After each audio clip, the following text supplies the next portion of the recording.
This is tire bed number 1, and I have one over there as well on the Oasis.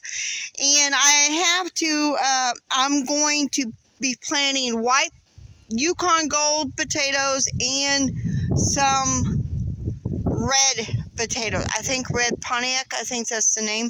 Anyway, I'm going to focus on this one. I'm going to plant, I think there's 4 or 5 of the seed potatoes and just plant them up in there and then cover it with rabbit poo and mulch, and then cover it with my wire right there because my chickens free range everywhere, so and they like to scratch and dig. For the sweet potato, excuse me. You have to don't mind the wind, please, because March winds bring spring showers, which bring May flowers. That's how it goes.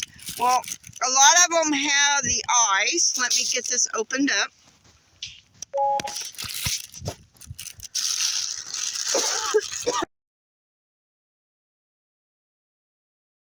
Last year I planted tomatoes in here, and I'm going to evenly space, see the eyes of the Yukon Gold.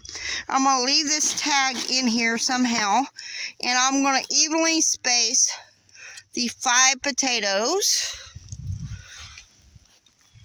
Try to evenly space the 5 potatoes, let's put it that way.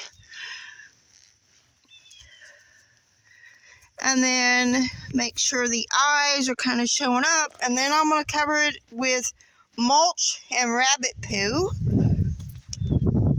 Step out of the tire. And then I will be covering it with mulch and rabbit poo. And that is a hollyhock. That does not need to be in there. These are the zebra hollyhocks. Once you get them established, they go everywhere. So there is a zebra hollyhock. I might plant that, maybe, and try to sell it. I don't know. I do not know. Anyway, so now I'm going to add my mulch and my rabbit poo to that. I'm going to move this over here for right now and cover it and try to get it covered before the chickens come over there. Come over here and then get the wire over it, and then we will be working on the other tire. So the Yukon Gold are planted.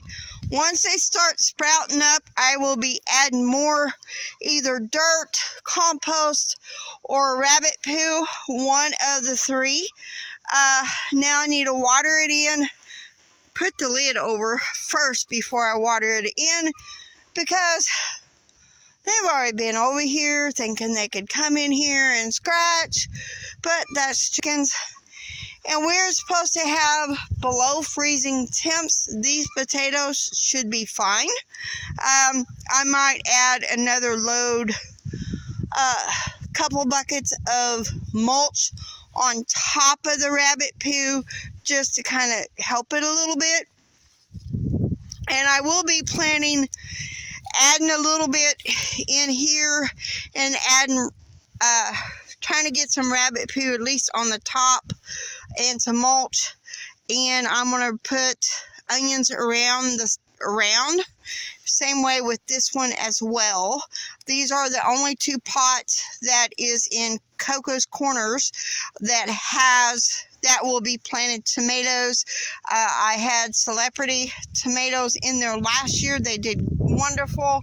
So I'm going to go get the other load of mulch and add it on here, and then I will be working on the second potato bed. Well, maybe I'll do the onions next. I'll do these 2 next, and then we'll work on the other potato.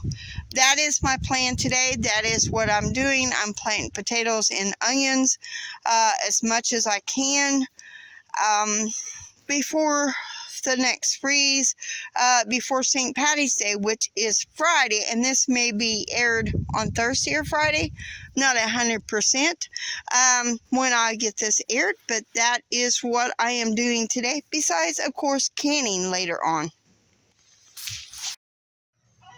This will be first time planting in this tire. We are in the Oasis. This is my second tire planter. This will be the red potatoes, red northern, I do believe. And I do have one more package of Yukon Gold, I do believe, and I'm going to try an experiment as well with the potatoes, but using potato peeling, so stay tuned for that. But as of for today, these are the two I'm planting on my potatoes. Now I'm going to cover them up, and I did put some feed sacks on the bottom in the middle. Like I said, this tire has never been planted in before here, so we'll just see how that goes. And after I add all the stuff I need on the top, I will be adding chicken wire to the top of it, and then we will wait until it comes up, and then we will add more. That's pretty much what we did to that tire over there. That's how I planted it. Of course, I did have a lot of compost material brought in for that tire, but this tire not so much. So I'm going to cover this up, water it in, and I'm going to put chicken wire on and call it good for the day.